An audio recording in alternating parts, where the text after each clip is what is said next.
ஹே குட்டீஸ், உங்களுக்கும் பேட்மிண்டன் விளையாடணுமா? Then let's get ready with tiara, dresses, shoes. ஃப்ரைடேனால குட்டி பூஜை இதெல்லாம் பண்ணிவிட்டு ஸ்நாக்ஸ்க்கு வந்து ஸ்கொயர் பூரி பண்ணியிருந்தேன். பிகாஸ் அதை டக்குன்னு சாப்பிடுவா. எல்லாம் சாப்பிட்டு முடிச்சுட்டு பேட்மிண்டன் ராக்கெட்லாம் தூக்கிட்டு நாங்கள் சீக்கிரமே கிளம்பிட்டோம் அன்றைக்கி.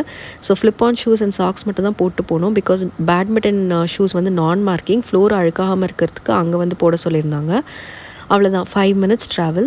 ஸோ இதுதான் கரெக்டான ஏஜான்னு கேட்டால் கண்டிப்பாக எனக்கு தெரியல. 6 இயர்ஸில் சேர்க்கணுன்ற ஐடியாவில் தான் நாங்கள் இருந்தோம் ஆக்சுவலி. அதுவும் அவளுக்கு இன்ட்ரெஸ்ட் இருந்தால். பட் அப்பார்ட்மெண்ட்ஸில் விளையாடுறது, ஸ்போர்ட்ஸ் சேனல்லாம் பார்த்து அவளே ஆக்சுவலி கேட்க ஆரம்பிச்சிட்டா. நாங்கள் 4.5 இயர்ஸில் சம்மர் ஹாலிடேஸில் ஏதாச்சும் கிளாஸ் போட்டே ஆகணும்னு இருந்தோம்.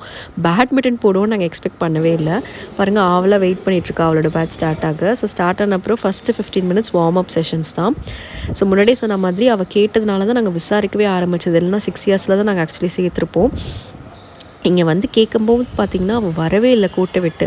ஸோ நாங்கள் எதுலேயுமே அவளை ஸ்டாப் பண்ண வேண்டாம், இன்ட்ரெஸ்ட் இருக்கிறப்ப சேர்த்துடலான்னு சேர்த்துட்டோம். பட் நிறைய கோர்ட்டில் இப்போவுமே பார்த்திங்கன்னா 6 இயர்ஸில் தான் அக்செப்ட் பண்ணுறாங்க. இந்த மாதிரி நிறைய கோர்ட்ஸ் வந்து 4 to 5 இயர்ஸ்லேயே ப்ராக்டிஸ் கொடுக்குறாங்க.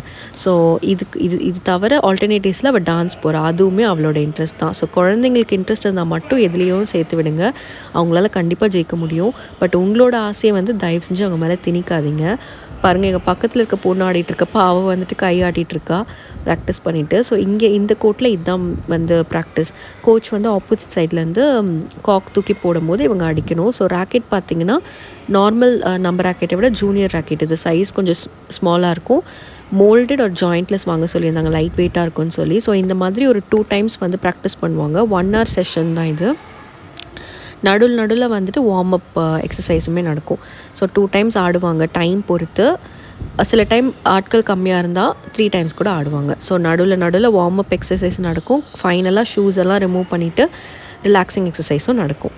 ஸோ இந்த மாதிரி உங்களுக்கு குழந்தைங்களுக்கு இன்ட்ரெஸ்ட் இருந்தால் தாராளமாக சேர்த்து விடுங்க.